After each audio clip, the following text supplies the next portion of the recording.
बिहार विधानसभा के परिसर में ये जो आकृति बनी हुई है, ये जो बना हुआ है संविधान की मूल प्रति और तमाम चीज़ें इसमें लगी हुई, लेकिन सबसे महत्वपूर्ण है ऊपर जो हरे रंग में 243 पत्तियां हैं। और ये पत्तियां वही हैं कि 243 प्रतिनिधि है, यानी बिहार में 243 सीटें हैं और इन्हीं सीटों के लिए चुनाव हो रहा है।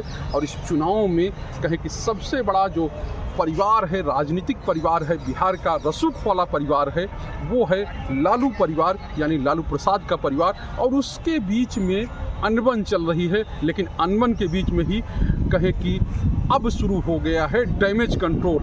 रोहिणी आचार्य खुलकर सामने आई तो उसके 9 दिन बाद तेजस्वी यादव सामने आए और उन्होंने कहा कि नहीं, वो मेरी बड़ी बहन है, उनको अगर कोई कुछ कहता है तो उसको समझ लेना पड़ेगा, यानी उसको देखना पड़ेगा। और दूसरी बात उन्होंने ये भी कही कि हम जो राजनीति में हैं, उस राजनीति में उनको बढ़ाने का बड़ा योगदान है रोहिणी आचार्य का। और बढ़ाने का ही नहीं, उन्होंने जो काम किया है अपने पिता के लिए, जिस तरह किडनी डोनेट की है, कोई भी पारिवारिक सदस्य आज के दिन में ऐसा नहीं कर सकता। तो इसलिए उनका त्याग जो है वो अप्रतिम है। उन्होंने कभी कुछ मांगा नहीं, क्योंकि यही बातें रोहिणी आचार्य ने भी कही थी जब उनको पर आरोप लगे थे, जो उनको लेकर तमाम तरह की बातें हो रही थी। तो कहा था कि अगर कोई सिद्ध कर दे तो मैं जो है सामाजिक और राजनीतिक जीवन से हमेशा के लिए अलग हो जाऊंगी। और अब जो है तेजस्वी यादव ने वही बात कही, तो अब जो बारी थी रोहिणी आचार्य की और वो सामने आ गई और उन्होंने मुख्यमंत्री नीतीश कुमार का, यानी इस विधानसभा पे जो लगभग 20 साल से यहाँ पर शासन कर रहे हैं, यानी 20 साल से उनकी सत्ता चल रही है, अगर कुछ दिनों को छोड़ दें, उनके ऊपर एक बड़ा तंज कसा, या कहे कि उनके भाषण को लेकर एक बड़ी बात कही। कहे कि आप चाहे जितना अपमान कर लीजिए, आप चाहे जितनी बातें कह लीजिए, लेकिन ताली बजेगी। अगर आप गाली दीजिएगा तो ताली जो है वो तेजस्वी के लिए ही बजेगी, यानी तेजस्वी यादव के पक्ष में ही लोग रहेंगे।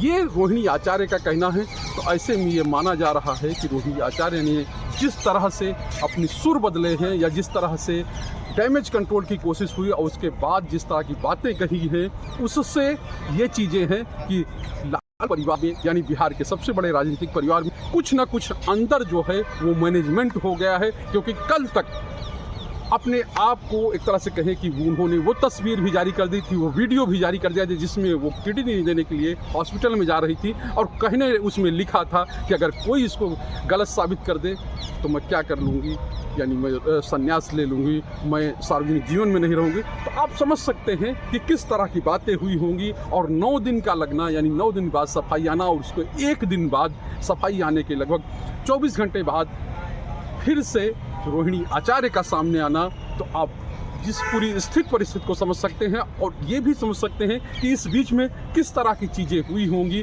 और किस तरह से डैमेज कंट्रोल की कोशिश हुई होगी।